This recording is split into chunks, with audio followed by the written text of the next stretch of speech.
Hello there you guys, welcome to another of my videos.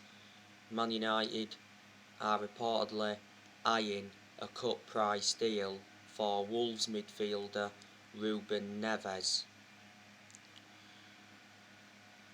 We are unwilling to pay £40 million. Wolves want £40 million for Ruben Neves.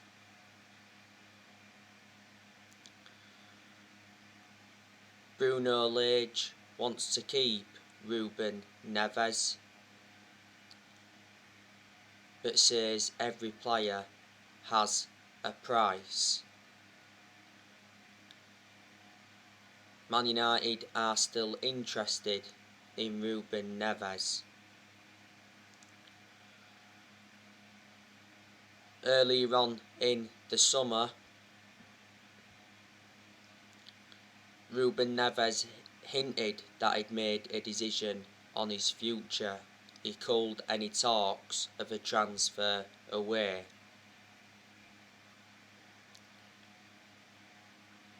And he said he's very happy at Wolves, and he did reveal his excitement of working alongside Bruno Lage. Before that, he said Wolves are ready to sell Ruben Neves, and it mentioned that Man United were leading Arsenal in the race.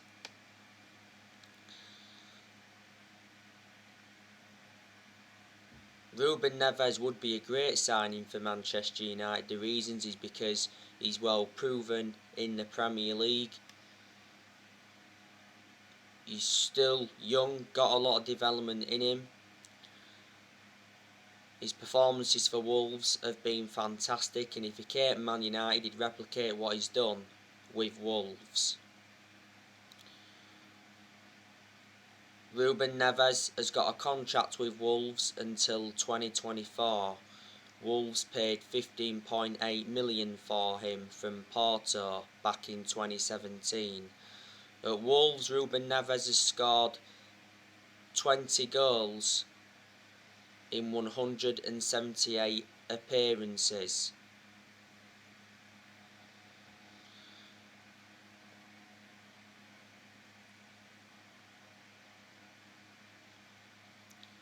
Wolves know how much of an imperative player that Ruben Neves is.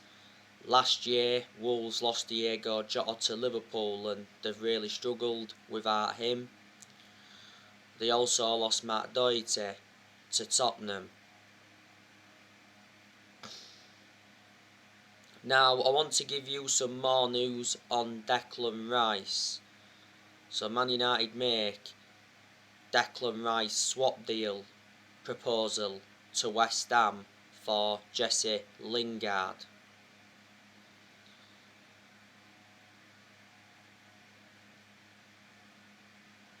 Declan Rice has rejected 3 contract offers at West Ham.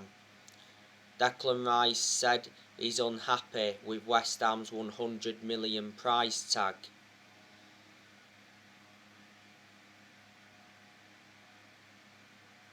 Rice is planning to run down his contract. Rice has 3 years left on his current contract at West Ham.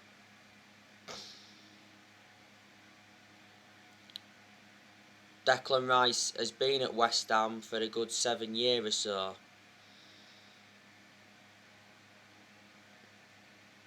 He's predominantly a holding midfielder, but he can also be deployed as a centre-half. Before he was at West Ham, he was at Chelsea. He was in their youth setup for several years, but he never got in Chelsea's first team.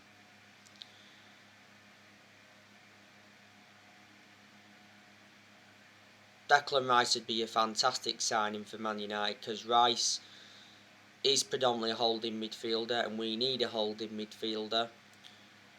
Plus, he keeps the ball well, he gets forward well, he breaks up the play well, and he's well proven in the Premier League, and still young, got a lot of development in him.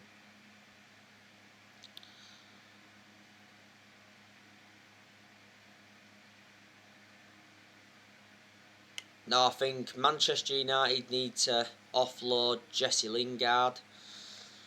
Not so long ago, Solskjaer confirmed that Jesse Lingard remains part of his plans for this season, despite the ongoing speculation. Not so long ago, West Ham's first team coach, Stuart Pearce, said West Ham want to sign Jesse Lingard, and he mentioned he's a special lad. West Ham received a huge boost in their pursuit of Lingard because it said we dropped our asking price for Lingard to £20 million.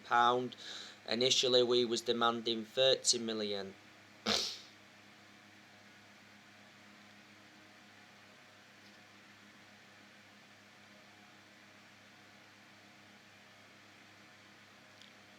And Fabrizio Romano mentioned that West Ham were ready to submit another bid. Lingard enjoyed a 4-month loan spell with West Ham last season and he made a fantastic impact. Lingard's current contract at Man United expires next year. Lingard came on against Southampton recently, played in the behind closed doors game against Burnley in that friendly, but he was omitted from the squad against Leeds on their opening day. Lingard did well throughout pre-season. Lingard's been part of the club for a long time, risen up our academy.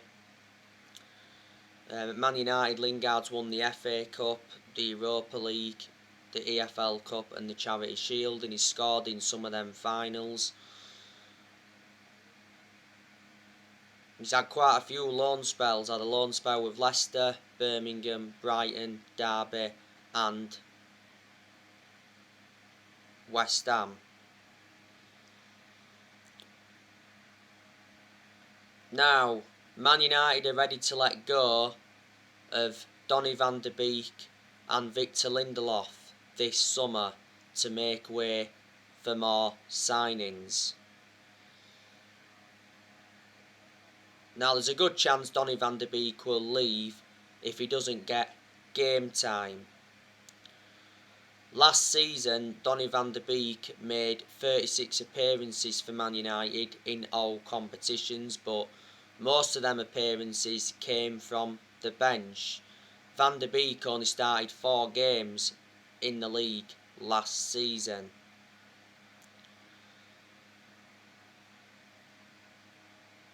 This season is Van de Beek's second full season at the club. And I said I hope he gets a lot more starts this season than he did do last season.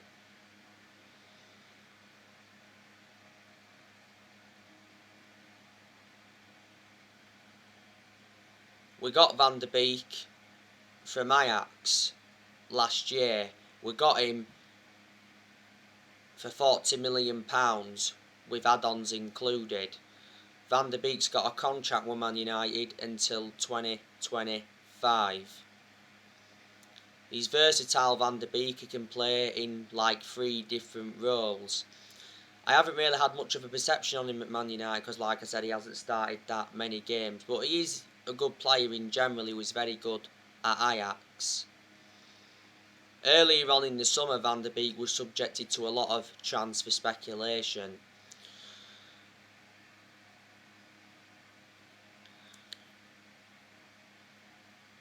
Victor Lindelof, I've already said that we need to offload him. I've got my strong reservations about Victor Lindelof because he's always been a static centre-half. He's too predictable, he makes too many mistakes. And analysing a lot of his games at Man United, he hasn't been consistent enough. We've got too many centre-halves. Lindelof has been at Man United since 2017. We got him in a deal worth 31 million from Benfica. Lindelof's under contract with Man United until 2024. He's made 113 appearances in the Premier League for us.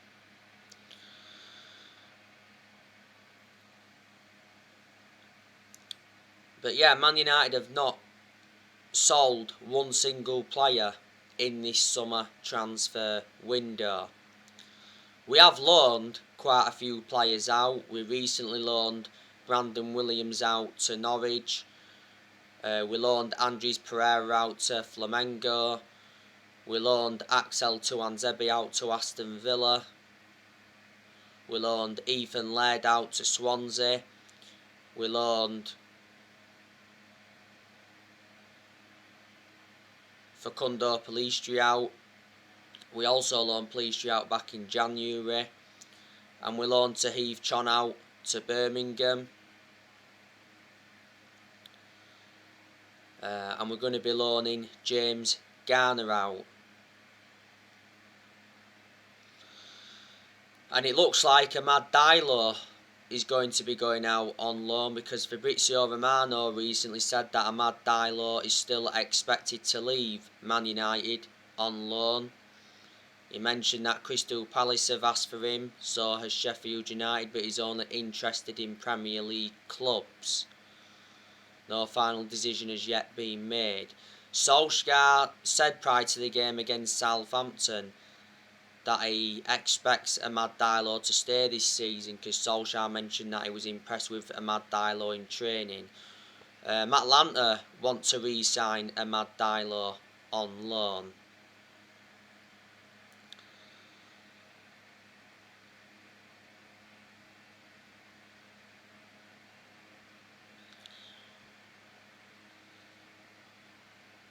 Man United are unlikely to make any more signings before the transfer window closes.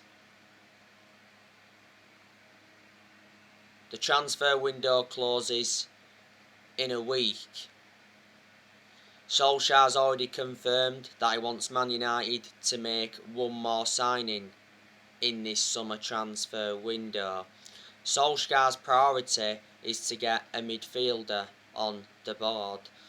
Now, yesterday I gave you the news on Eduardo Camavinga from Rennes. Camavinga to Manchester United is possible, because reports from France said that Camavinga is set to leave Rennes before the transfer window closes. Camavinga has made Rennes supporters aware that he's played his final game at the club. Rennes are prepared to sell Camavinga for 25.7 million. It says PSG are closing in on the signing of Camavinga. But the other week, Camavinga's agent Jonathan Barnett said that Camavinga was in no hurry to decide his future.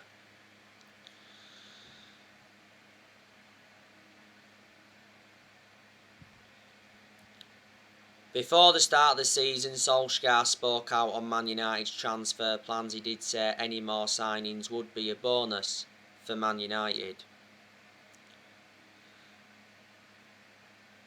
Solskjaer did say he's been pleased with our summer transfer business.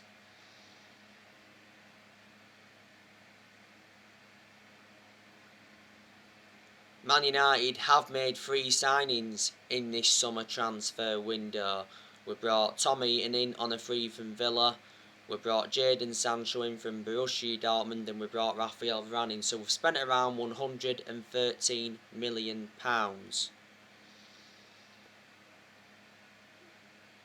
And Solskjaer has received the backing he deserves in this summer transfer window.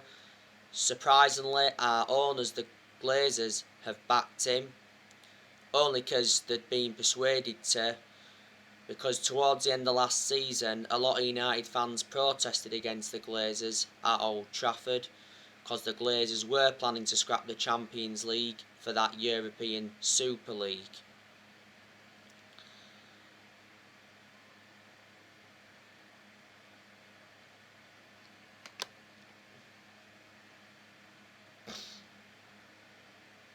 But Solskjaer did reveal that the Glazers apologised towards the end of last season. And at one point said the Glazers could have been forced to sell Man United, but for only £4 billion. Now, like I've said before, the Glazers have been one of the biggest issues at the club for a long time. because obviously they've put Man United in so much debt. They've been at the club for 16 years. They purchased the club for 500 million back in 2005. Woodward has said several times before that I'd back Solskjaer, and he stood by him. And when we was enduring them bad periods under Solskjaer, Woodward assured that Solskjaer's job was safe. Obviously, we know Woodward's leaving Man United. It got announced he was leaving when that European Super League came into the equation. But Woodward's been one of the biggest issues at the club for a long time, because obviously he was accountable for how poor our recruitment was for so long, plus we've overpaid for players in recent years. Woodward's had a 16-year association with the club. John Murtaugh, he's backed Solskjaer. He's our director of football, and Man United certainly made the right decision getting a director of football in, because I did mention that's one of the structural changes that we needed at the club. Plus you got Darren Fletcher, who's part of the club, and so too is Matt Judge. Solskjaer has endured like 5 transfer windows now as permanent Manchester United manager.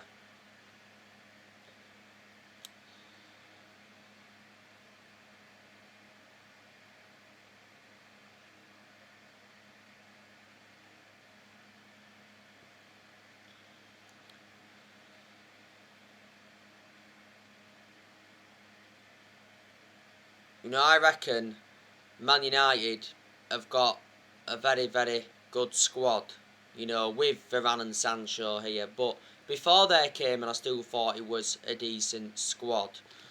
You've got Varane, one of the best centre-halves in the world. I reckon he's going to do well at Man United. I'm surprised he didn't play any part against Southampton. Obviously, he couldn't play against Leeds on the opening day. Varane should be making his debut for the club this Sunday against Wolves.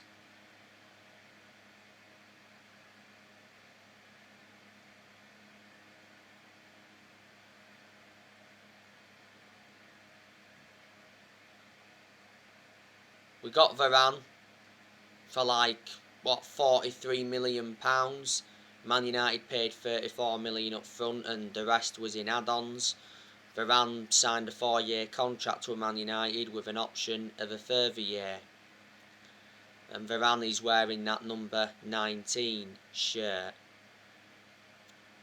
But that's a very, very good partnership, Varane and Harry Maguire, because they'll complement each other very well. Jadon Sancho, I think he's a good player, and I think he's going to do really well at Man United, providing that Solskjaer uses him right. Can't understand why Solskjaer didn't start Sancho against Southampton recently, and a lot of United fans criticised Solskjaer for not starting Sancho. He did come on, though, in the game. Sancho obviously made his debut in the opening game against Leeds, but he's not yet made his full debut. Should be making his full debut against Wolves this weekend. Sancho to Man United was confirmed on the 23rd of July. We got Sancho in a deal worth £78 million with add-ons included, and Sancho's under contract with Man United till June 2026. There's an option of a further year.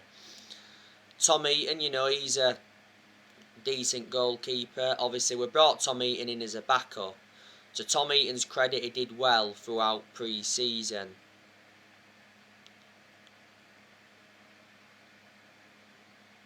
We got Tom Eaton on a free from Villa. Tom Eaton is under contract with Man United till 2023. There's an option of a further year. Dean Henderson, he's a very, very good goalkeeper. Obviously, he hasn't been available recently because he'd been recovering from COVID. Should be back soon. Dean Henderson did well in a lot of the games he was in goal for last season. His distribution was good. He kept a lot of clean sheets. Henderson's got that experience behind him because he enjoyed 2 successful loans with Sheffield. He's also had other loan spells before Before the start of last season, Dean Henderson signed a 6-year contract with the club, so reflecting on that, he committed his future to Man United.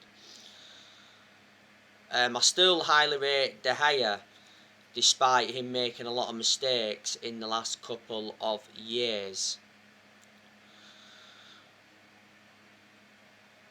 De Gea was in goal for the game against Southampton recently. He made a good save to deny Adam Armstrong. Also made a save from that James Ward-Prowse free kick. Couldn't do anything though about Fred's own goal. Che Adams struck it and it got deflected off Fred. De Gea was obviously in goal for the game against Leeds on the opening day. Made some good saves in that one.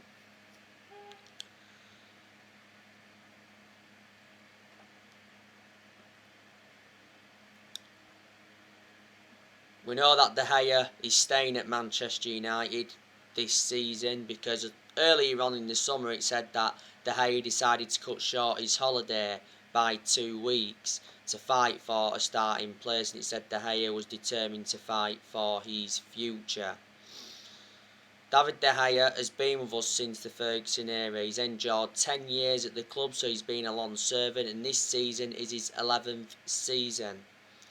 De Gea has like 2 years left on his contract and he receives £375,000 a week.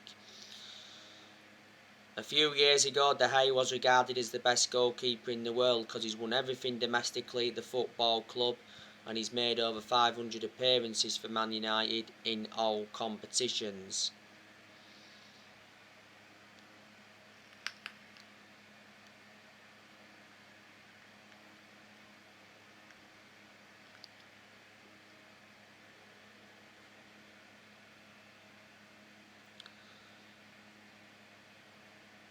Luke Shaw, he's a very, very good left back.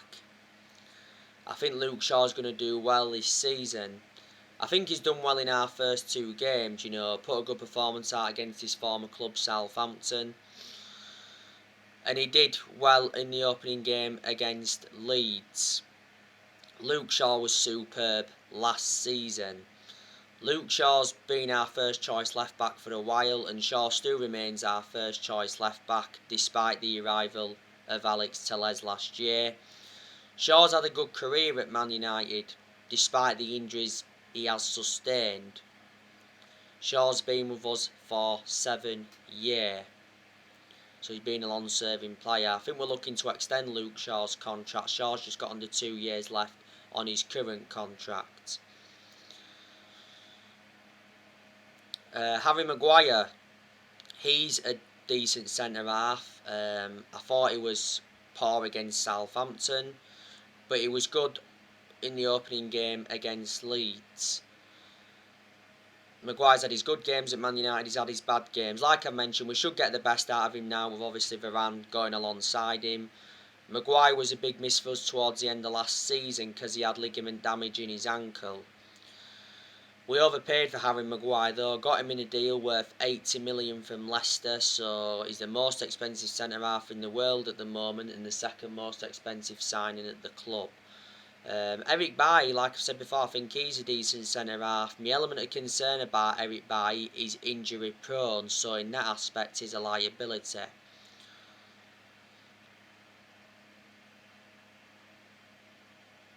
Towards the end of last season, Eric Bailly signed a new contract with Man United till 2024. There's an option of a further year.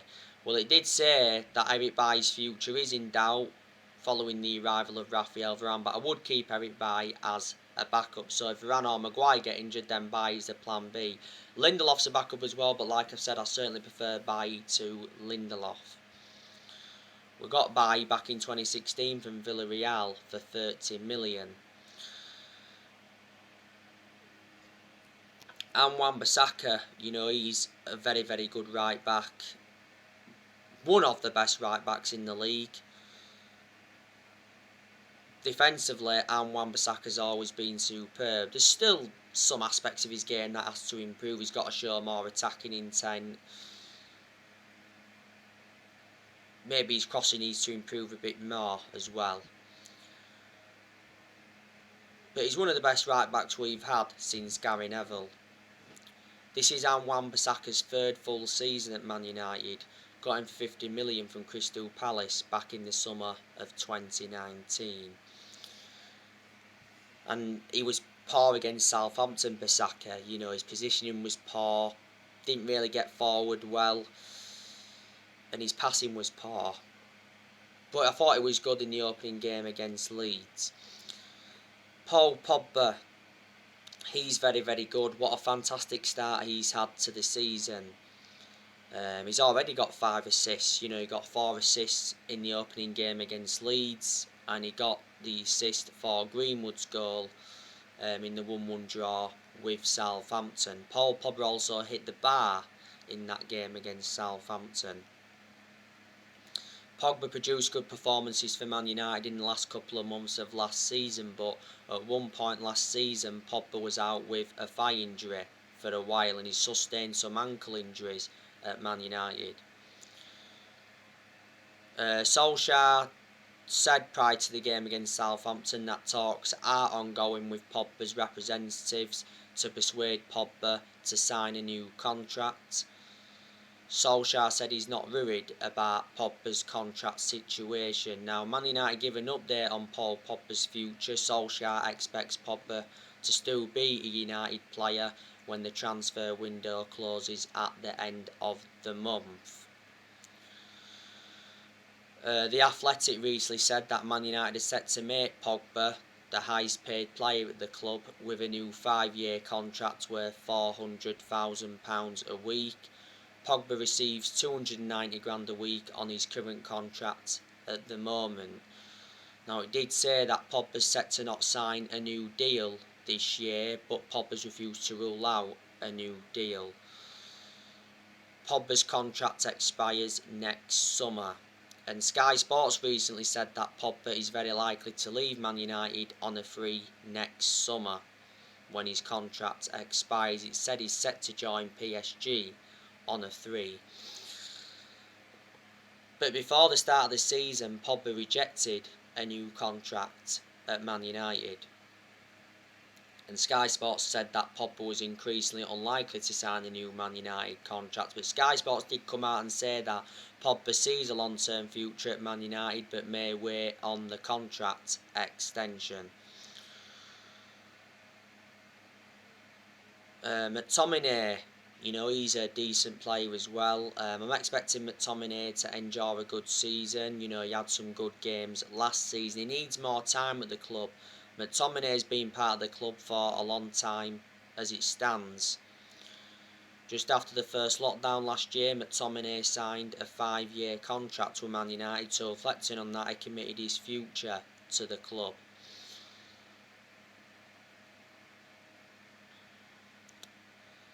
Bruno Fernandes, obviously, he's a fantastic player. He's our best player, and he's probably one of the best signings we've made since Ferguson retired. Fernandes was pretty average against Southampton recently. Did have a good chance in the game that produced a good save from the Southampton goalkeeper. And he got his first hat-trick for Man United in the opening game against Leeds. In most of Bruno Fernandes' games at Man United, he's been very consistent, but there's also been quite a few games where he's looked off the pace. Bruno Fernandes does not want to leave the club. He's happy at Old Trafford as contract talks go on. Fernandes is under contract with Man United until 2025. There's an option of a further year. Last season, Bruno Fernandes won Player of the Year, and he's won Player of the Month quite a few times, reflecting on his good performances. We got Fernandes back in January 2020 from Sporting Lisbon. Mason Greenwood, he's also very good as well. Greenwood's enjoyed a good start to the season, you know, scored against Southampton, also scored against Leeds. Should have had more than one goal against Leeds because he had a couple of good early chances in that game. Greenwood did go a long time though without scoring a goal. Greenwood made his senior debut for Man United back in 2019. His been a United player since the age of 7, so he's been part of the club for a long time, and last season Greenwood signed a new 4-year contract with the club. He's got a long-term future at Man United, I reckon. He seems to get the best out of Greenwood, whether you play him on the right or whether you play him centrally. Not too keen on him though on the left. We have played him on the left before. And Edison Cavani, he's made an impact since he's come in, and I'm happy he's staying for this season. But after this season, Cavani will be leaving the club. This is why Man United want to get a striker in next summer. Marcus Rashford's also good when he wants to be, but he's endured his bad periods at Man United. Plus, another one of my concerns, Rashford has become injury prone. Rashford is out with a shoulder injury. He said he's out until October. So anyway guys, that's everything to update you today. Drop your comments, likes, below on the channel if you do consider subscribe as always, and take care. God bless. See you all again very, very soon.